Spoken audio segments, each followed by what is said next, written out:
Per la prima volta tutte le polizie locali del Veneto si sono ritrovate insieme con una loro rappresentanza per celebrare a Venezia la festa del loro patrono, San Sebastiano. All'alzabandiera in piazza San Marco, con il sindaco di Venezia Luigi Brugnaro, è intervenuto il presidente del Consiglio regionale del Veneto Roberto Ciambetti sulle note dell'inno nazionale, una festa istituita con decreto della Regione Veneto nel 2019.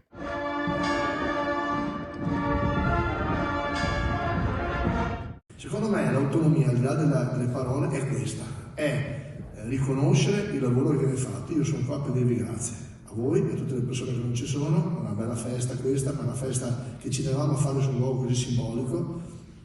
perché ve lo meritate, ce lo meritiamo, i cittadini vi ringraziano. Dopo l'alzabandiera è seguita la Santa Messa in Basilica San Marco, presieduta dal Patriarca di Venezia, Monsignor Francesco Moraglia.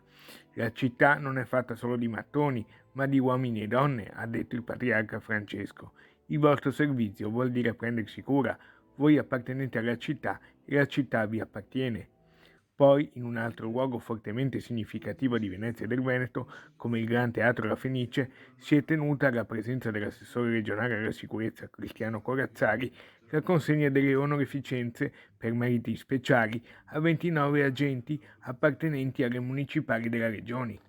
Direi che un avvio migliore di questa celebrazione non poteva esservi, anche perché il luogo in cui siamo è rappresentativo non solo di un aspetto culturale, ma di tutto quello che è